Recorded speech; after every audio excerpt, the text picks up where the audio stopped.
can hear me, clap once. You can hear me, clap twice. Okay.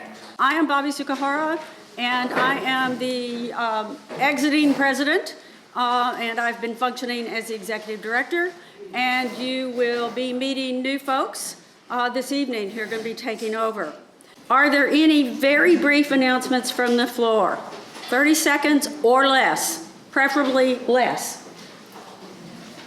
Some of you signed up for the Project Grand Canyon, sponsored by the Citizens Climate Lobby. That has now changed, so if you signed up, please re-sign up, because now it's a nationwide program. So if you have friends and relatives that live outside of Texas, they all now can be part of the Grand Canyon Project to help move our legislature. So if you have questions about it, just see me and I'll give you an update. Okay, thanks, Dale. Richard, did you have an announcement? I want everybody to know that the Travis County Commissioners Court has today issued a climate crisis resolution. This is it, and we'll put it up there at the blue table for you to look at. It's a 4-to-1 vote. So now we've got to get them to follow up on what this means to really make a difference. John already voted against it, but we had a conversation with him, and he said, well, I'm not sure I want to tell you what he said, but he said it cost too much, and he didn't believe in a climate emergency. So I know these are crazy thoughts to have, because it costs 1,000 times more by not doing anything, and then also things happening to make you believe it's happening. So Rogo continued to talk to him, just so he won't get in the way, and he won't try to be obstreperous to things moving forward. But in the meantime, write your county commissioner and tell them to follow up. And also remember, the city council voted 2 weeks ago on crisis resolution 11-0. But now they've got to follow up. That's the key. Thank you. Okay. Any other very short announcements? Welcome back to Mickey. Oh, yes. Welcome back, Mickey. Mickey's back in Austin. Just in time for an upcoming election. More fossil fuel pledges. Right. For those of you who do not know Mickey, Mickey is the fossil fuel pledge champion. Yeah. What was the total number that you got signed? 124 candidates signed his fossil fuel pledge on behalf of 350. Yes. So the title of my talk is Staying the Course in Transition. 350 Austin is, in fact, very much in transition. For those of you who are newer to 350, we will soon be 3 years old. And Gil and I, when we started this endeavor, made the commitment to work crazy hours for 2 years, and that then we would step back and let other people step forward. It's now 3 years, so it's definitely time for us to be put out to pasture. As the co-founder of 350 Austin, I hope you will forgive my anxieties as I turn over what feels like my firstborn child for other people to rear. I want to just pull back and give you the great big picture for just a minute. The overarching goals of 350 Austin and those of 350.org are identical. So it is keep it in the ground. What is it we're keeping in the ground? Fossil fuels. We're going to push for a just and equitable transition to a low carbon economy, otherwise known as climate justice. And we are pressuring governments to slash emissions. So those are the three overarching goals. As the local affiliate of 350, we fully embrace and keep those goals in mind. You will actually find them on our business card, if you've ever picked one of these up. This is perhaps the tiniest brochure you will ever see. We did that intentionally. This is more likely to go into a wallet or a purse, whereas a brochure is likely to go into the closest trash can, or hopefully recycle bin. To carry out 350 Austin's goals, And this is extremely important. This is kind of in many ways the heart of what I want to communicate to you tonight. To carry out our goals, we are campaign focused. We have clear, well-defined campaigns. We think and work strategically. And we work to build structures, policies, and procedures that reflect our strategic commitment. Now, this clarity regarding the way that we work arose out of our work that we did with Eileen Flanagan. A lot of that work that we did with her led to a paradigm shift for the organization. How many of you have been through the Nonviolent Direct Action training with 350 Austin and Eileen Flanagan? So quite a few of you actually took the course. How many of you participated in our February 2018 retreat? So there's a few of you that actually went through the retreat. And it was at that time that 350 Austin really began the transition into a campaign-focused organization. So again, what does that mean? Looking at your slide, we are campaign-focused. We have clear, well-defined campaigns. We think and work strategically, and we are working to build structures, policies, and procedures that reflect our strategic commitment. What are our campaigns? Well, if you picked up this sheet, this is your nice color-coded version of our three. It's really two campaigns, but it's kind of broken into three, as you can see here. So our first overarching campaign is Fossil Free Faster. So the whole idea is to get Austin to move to carbon-free, to be energy carbon-free before 2030, with the emphasis on the before. And we also have the goal of closing all of the Fayette coal plant. Our second major campaign is divestment from fossil fuels. That includes both institutional divestment and personal divestment, as well as boycotting, for example, from a bank. As you may recall, Bill McKibben in 2012, Bill McKibben was one of the founders of 350.org. In 2012, he launched a major divestment campaign, traveling all across the country to speak about why it's important to divest from fossil fuels. At this juncture, there has now been over $9 trillion that has been pledged globally to divest from fossil fuels. Yes, so that's huge. So strategic thinking, what do I mean when I say that we are strategic thinkers in the way that we approach our work? What's that mean? There are three key components. Who is the target? What are our demands? And what's the leverage? So who are we trying to influence? What do we want them to actually do? And why should they listen to us? So in order to maintain a campaign focus for the organization, we must always be asking ourselves these kinds of questions. These are the essence of what it means to be strategic in our planning and thinking.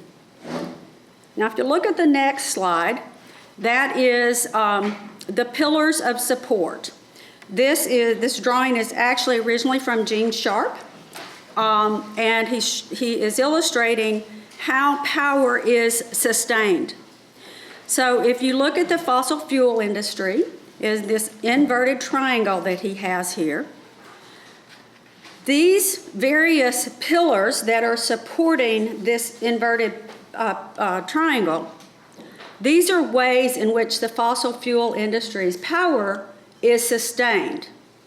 It is not all of the pillars by any means, but these are some of the critical pillars, and the whole idea of strategic thinking and coming up with clever tactics is to work at weakening these pillars, knocking out pillars until the power structure collapses.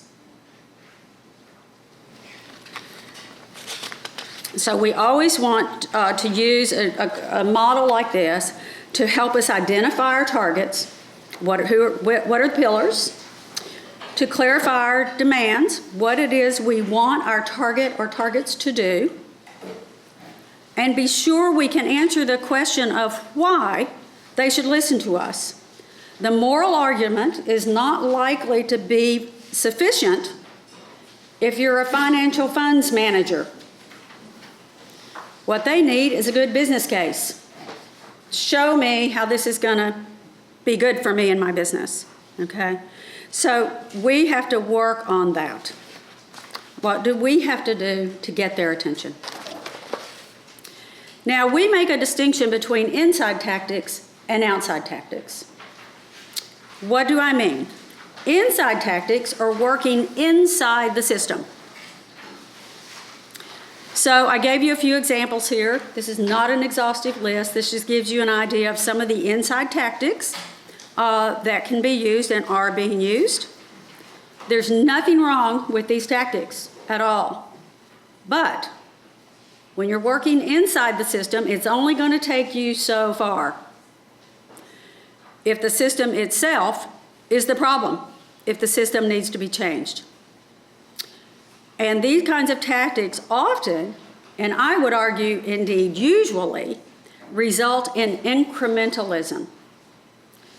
Given the climate emergency, we don't have the time for incrementalism. So what are the outside tactics? What kinds of things can we use to bring pressure from the outside? So I've got a list here, not exhaustive. So for example, with rallies and marches, there's no question those can be fun unless it's triple digits down there at the Capitol. But when we need systemic change, those may not be sufficient in the current environment. Now, in this particular moment in Austin's history, we're very fortunate to have a council that is relatively friendly and receptive. The climate emergency resolution, for example, is encouraging, but the devil, as they always say, is in the details. And in this case, we want to see evidence for such things as, and these are just a few examples, the council getting serious about the divestment of pension funds and the financial institutions with which the city does business. We tried to get pension fund language inserted into the resolution. We got nowhere. We were shut down on that.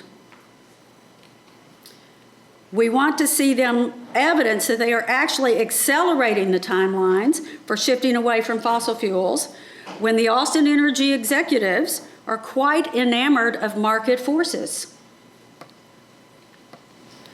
Another example, we would like to see Austin Water using the more rigorous data of scientists like Jay Banner on looking at paleo data as the more reliable predictor of severe drought in Austin. So these are the kinds of things that we would like to see. And of course, you could add a number of other things. These are just a few. Now, I do not have time to talk about nonviolent direct action in any detail at all tonight. That is an entire talk on its own, at least an hour. And Eileen does it in 8 hours. So, but keep in mind this. People get confused about nonviolent direct action. It does not automatically mean that you're going to get arrested. Our goal is not to get arrested, but to draw the attention of decision makers and those who influence the decision makers. We never advocate violence of any sort, including damage to property. So I'm a little over, but let's look at the last slide. remember this. Those who aim at nothing shall surely hit it. Okay? So as you move forward with 350 Austin, please focus on thinking strategically and choosing your targets with care. Thank you. All right.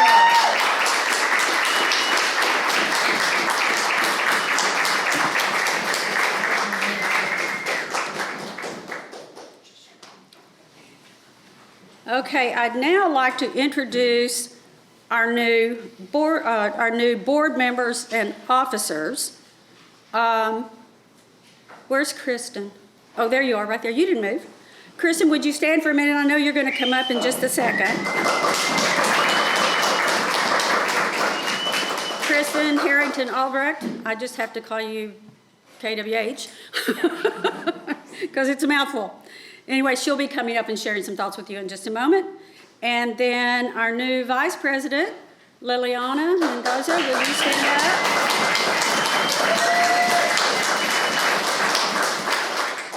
up? Okay. And so, Kristen, why don't you come up, and then after you and Liliana speak, Gil is going to introduce our new Executive Director. Hello. My name is Kristen Harrington Albright, but you can just call me Kristen. We're good with that. I first just want to thank Bobby and Gil, as well as the members of the board, for giving me this opportunity. It's an honor that they have the confidence in me and my abilities to steer this ship. I have really big shoes to fill. So big that there's going to be two of us to fill the shoes that were Bobby's shoes, basically. So I will be president of the board. My background is in education. I was a middle school teacher for 8 years. I now teach horticultural therapy classes to seniors at a retirement community. So same thing, just getting people engaged in things that they don't really want to be interested in. So as president, that's also my goal, to get people engaged. I see a lot of untapped potential in this room. You're here at the meeting, so thank you. I commend you for coming out on a Tuesday evening. But I want to see you at events. I want to see you at our actions. I want to see you at our committee meetings, because I don't know a lot of you. Albeit I've been gone for 4 months, and I apologize to those that may have felt abandoned by me. I found out in May I was pregnant, and that was a huge, bowled over kind of moment, and I had to deal with that. Even though I was planning to get pregnant, it was still like, oh, okay. So I'm now in my second trimester. I'm normal again, and I'm ready to take the wheel and steer this ship in the right direction, hopefully. So in closing, I just want to say that we have a lot of ways to go about this. We have we have 3 amazing, commendable campaigns. We need your ideas. We need your energy. So if you have ideas, come talk to me. Thank you.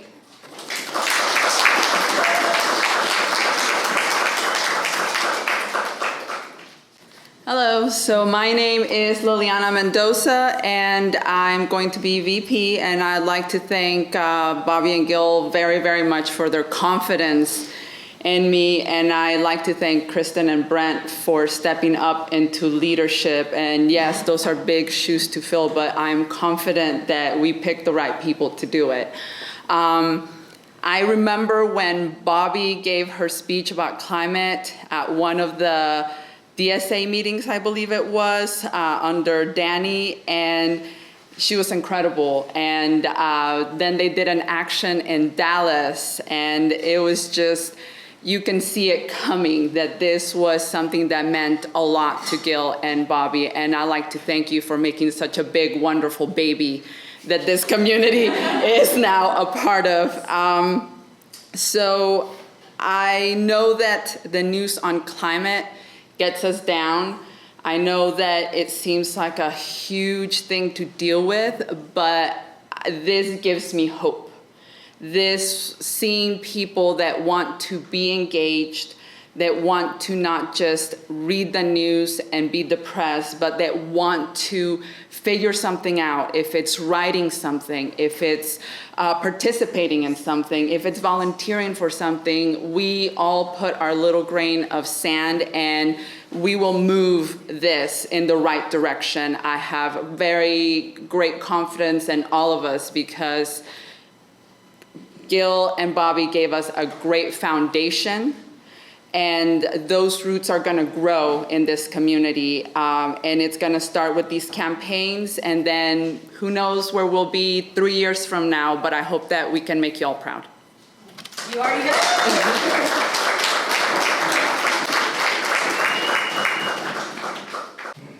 At last month's open meeting, I announced that the 350 Austin Board of Directors was very close to hiring a part-time, a half-time executive director. And I'm pleased to announce tonight that we have done so. And the person that we chose, we felt was very well qualified for this position, having actually held the role of executive director in 2 other nonprofits before coming to us at 350. And his work there showed that he does understand how to build organizations, how to increase their impact, how to put a firm financial foundation beneath them. And all of those things are things that we need at this moment in our history. In addition to all of that, he is actually a consultant for nonprofit organizations, and even teaches a class on fundraising for nonprofits at the college level. So it is my great pleasure to introduce to you at this moment our new and our first 350 Austin Executive Director, Brent Lyles.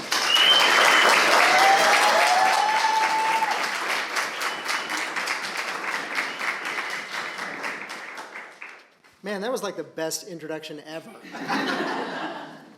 Hi. All right. My name is Brent, and I am excited to be here. I want to convey how lucky I feel to be standing up here tonight as 350 Austin's executive director. I've been doing environmental work off and on for my whole career, and I have not in the past had the chance to do that so directly and so authentically and surrounded by people who are just as committed as I am. This is a powerful group doing important work. And as the executive director, my job is to make sure that 350 Austin continues to grow and is sustainable, and that the impact is real and is felt across the community. Now, at the risk of coming across as slightly corny, I would like to talk for a few minutes about hope. And you set me up for this. I appreciate that very much. You know, often in work like ours, there is a strong pull toward hopelessness. And I'm not going to make you raise your hands to show me whether you have felt that when thinking about the environment. But it's something that we've all felt a little bit, right? The problem is too big, or it's too late, or what can one person do? Now, I'm not going to stand up here and tell you that damage has not been done to ourselves and to our planet. It has. But that feeling of powerlessness is a feeling, and it is not based in the reality of what's happening in this room. Because look around. We have power. And when I look around this room, I see people getting stuff done. And that gives me hope. Hope that progress can and will be made. So a change is coming in how we humans interact with our natural world. We know that change is coming because it has to. A change is coming to Austin. There will come a day when Austin's power is entirely sourced from renewable sources. Yeah!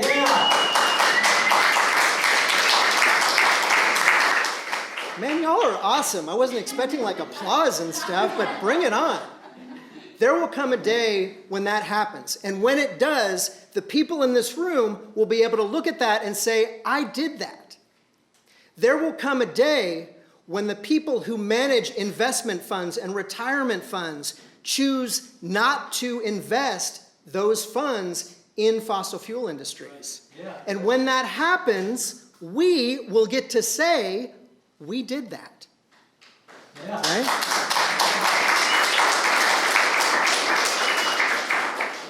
And there will come a day when the Fayette coal plant is shut down forever.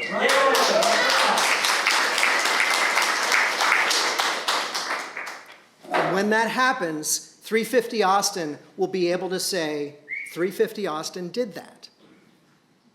I know that those things will happen, and that gives me hope. And to me, that's the role of 350 Austin, right? We are the holders of the hope. We have to be. A hope that progress can and will be made. It's hard work, and we are going to approach that work with hope, and with brilliance, and with creativity, and with joy. Right, right. Now it's nationally, the 350 brand at 350.org is about more than just fossil fuels, right? It is about natural resources. It is about food systems. It is about ending exploitation and ending the systems that are based on racism and classism and ageism and sexism, right? Right.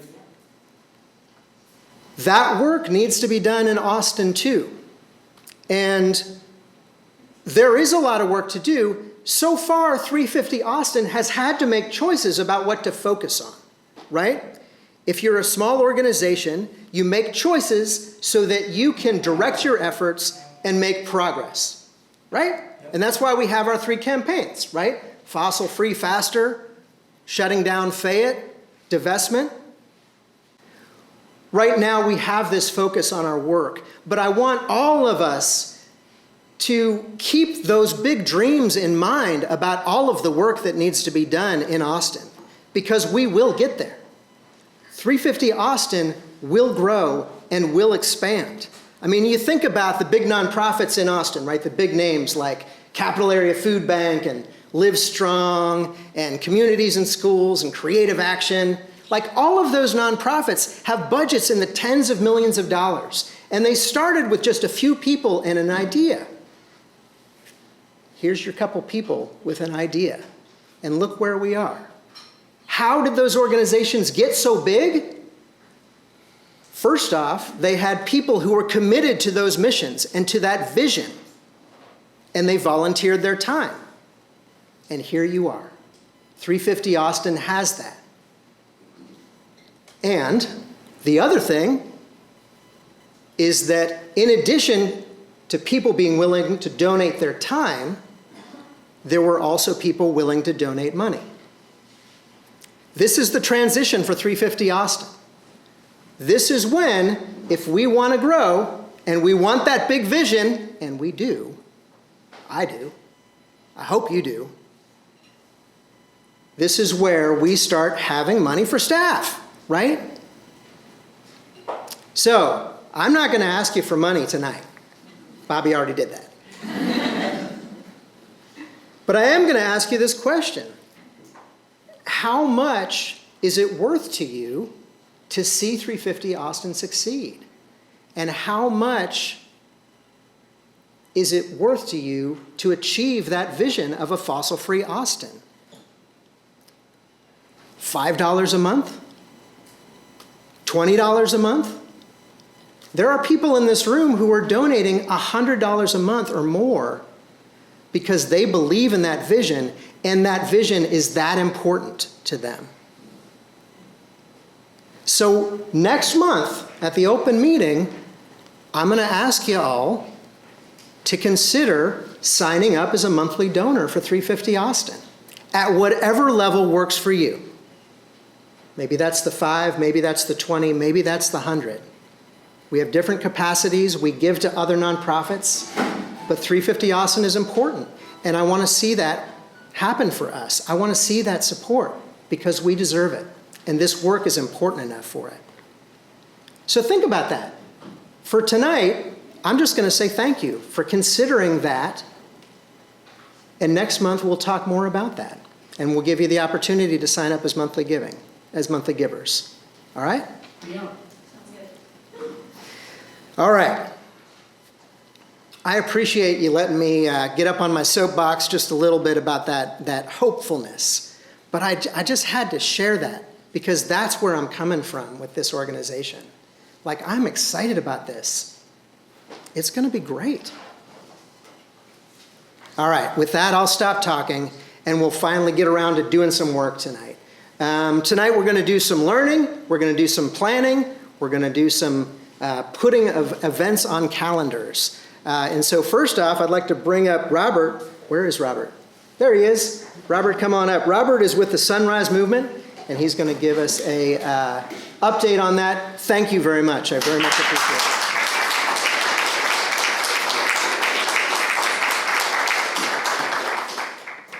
Hi, thank you all for having me here. My name is Robert Sansusi. I am 20 years old, a student at UT Austin, and I'm involved with Sunrise Movement Austin and the Austin Democratic Socialists of America. As I'm sure you're all aware, we are in a very unique and opportune moment for the movement for environmental justice in this country. For the first time, certainly in my lifetime, there's a serious push and momentum around this country to get ourselves off of deadly fossil fuels in order to avert the most catastrophic potential consequences of climate change. And we don't have time to wait.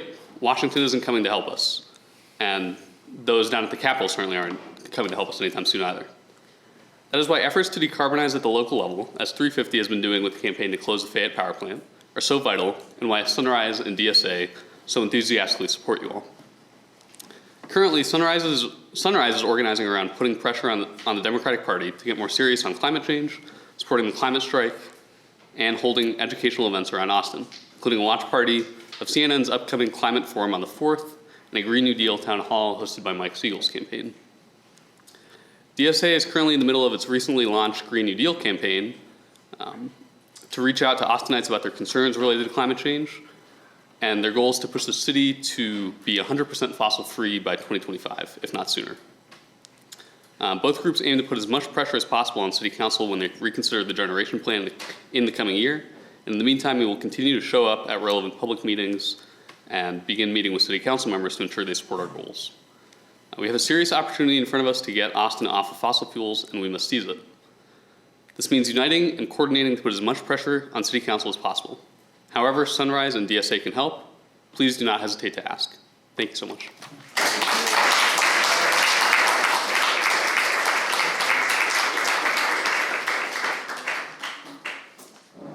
Matthew Kim. Matthew's going to share an update on the climate strike.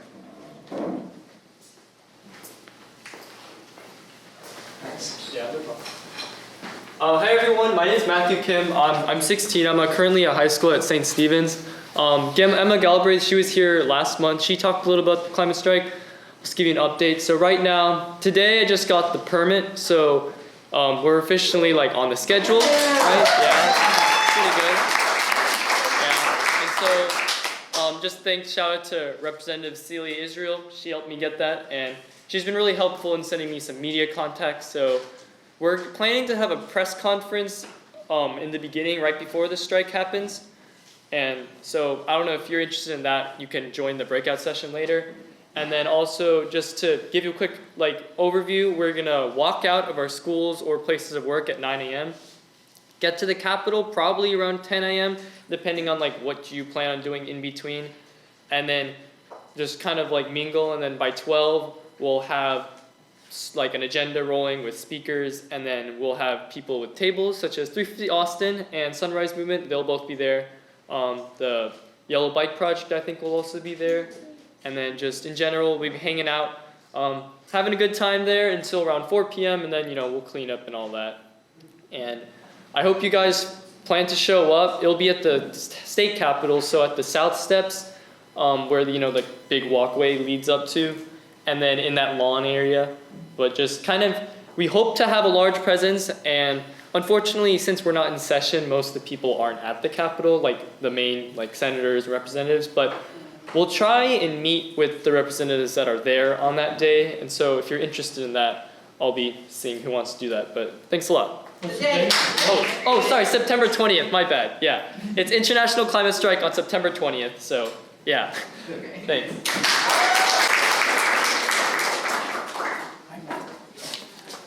So Friday, September 20th, y'all got that date down, right? It's on your agenda. It's on the agenda. And I want to point out that our next monthly meeting is going to be the Tuesday immediately preceding that. So it may be that there's some last minute logistics or that kind of thing that we talk about at that next monthly meeting. Now, I believe we're moving to the breakouts, correct? All right.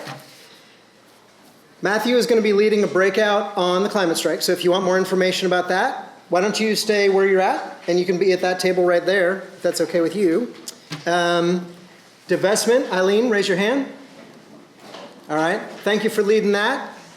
If you're interested in the divestment work that 350 Austin is doing, please join her at that table.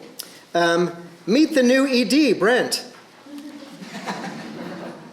In all seriousness, I would love, I mean, part of my job is to get to know everybody, right? And find out who's in the room and what you bring to the table.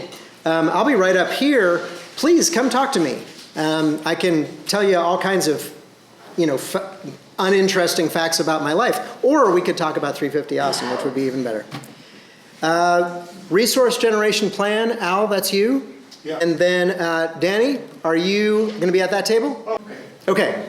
So Fayette plans back in the corner, resource generation here, divestment over there, climate strike in the back corner. Thank you.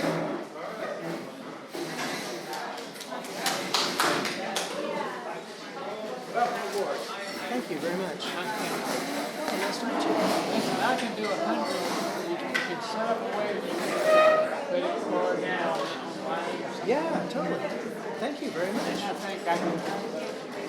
Okay, let me see what you wrote down here. You can read my hand scratching. Yeah. It says